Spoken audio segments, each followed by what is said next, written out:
Let's bind a mixed page journal inspired by this 1960s notepad that I found in a box of my grandfather-in-law's old work documents.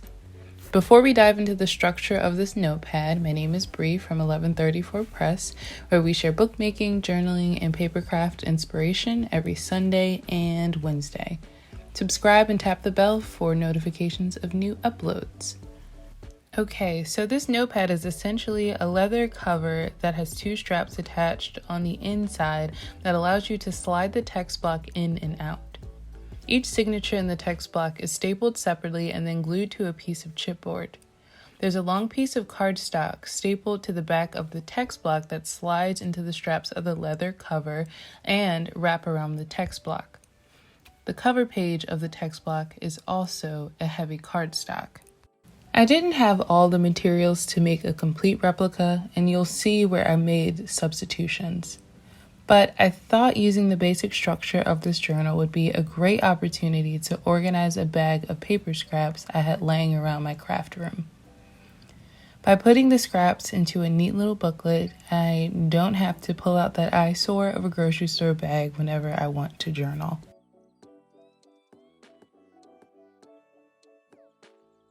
I start preparing the signatures by sorting through my papers.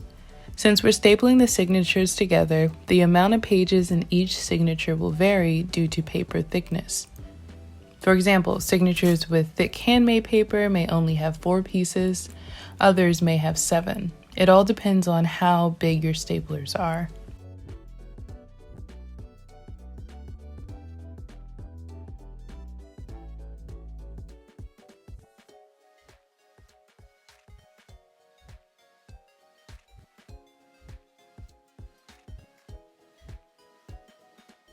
After sorting my piles, I cut the larger pages down to 4 by 8 inches.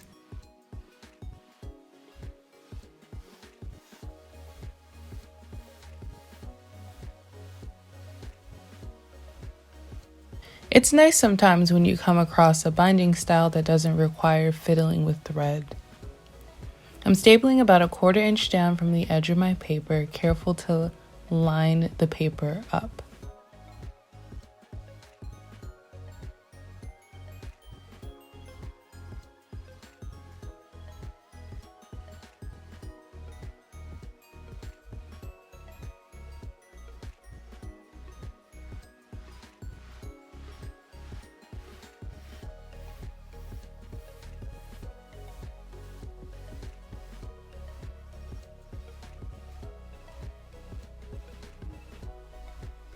Once the signatures are stapled, you're going to cut pieces of chipboard that are 1 inch in height and 4 inches in width. If you don't use those measurements, just make sure the chipboard is the same width as your signatures. I don't know the weight of this chipboard, but it's about the same thickness as a cereal box.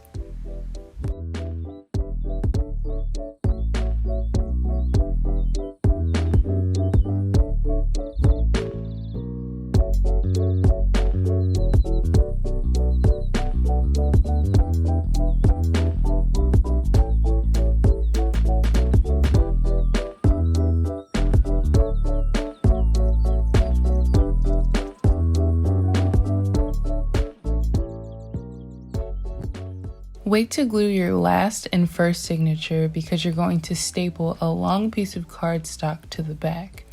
I didn't have a piece of paper that was long enough to wrap around the entire text block, so I cut down 2 pieces and glued them together. Once the glue is dry, you'll score the cover so it will bend easily around your text block. You can skip the gluing step of the 2 pieces of paper if you have a piece of cardstock that's long enough for your book.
I didn't have leather that was as thick as the original notepad, so I opted to covering chipboard with patterned paper.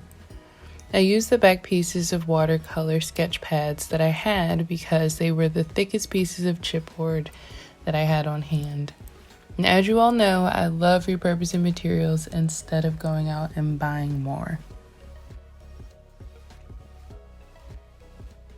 The paper that I'm gluing on the inside of the covers are actually pages that I got from the original journal. I just love the way the paper is aged and torn. It really adds character, and I love that I'm including pieces of that original book in this new one. To make the straps that attach to the inside of the back cover, I'm cutting a strip of faux leather fabric and gluing down the sides to make it sturdier.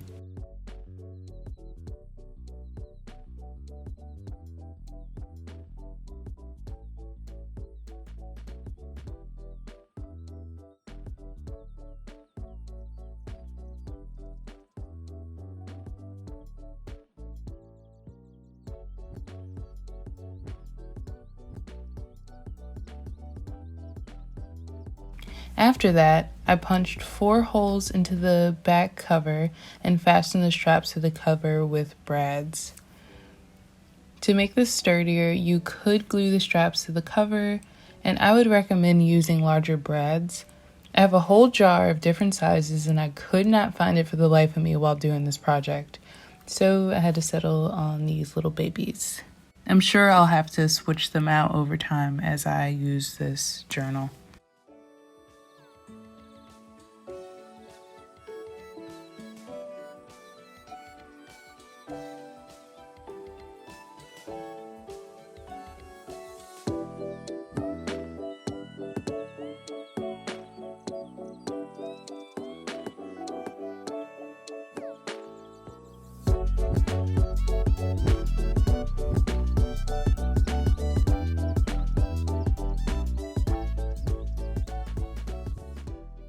Using the same fabric that we use for the straps, we are going to cut a little rectangle and then glue the back cover and front cover onto the fabric.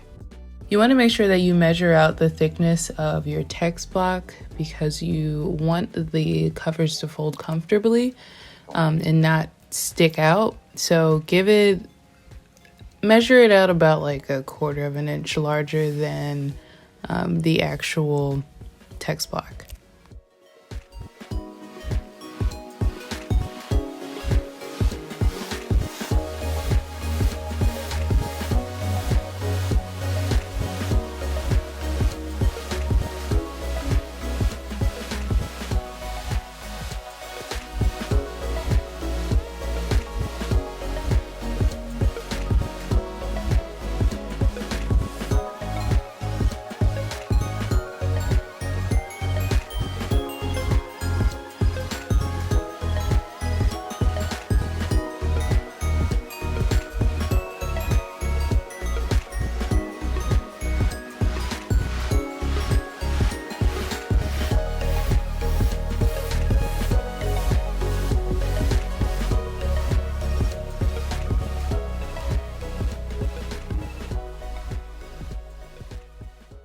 Okay, here's the book.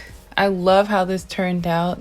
I plan to keep this little book next to me when I'm journaling so I can tear out pages for my collages. I'm ordering one of those perforator cutter things, so when that arrives, I'm going to run those through the pages to make tearing them out even easier. So I hope you all enjoyed this video. Please like, share, and subscribe. And also, we are over 200 subscribers. I can't thank you all so much for helping us grow this little channel. If you create any of these projects, please tag us on Instagram at 1134press. I would love to share it.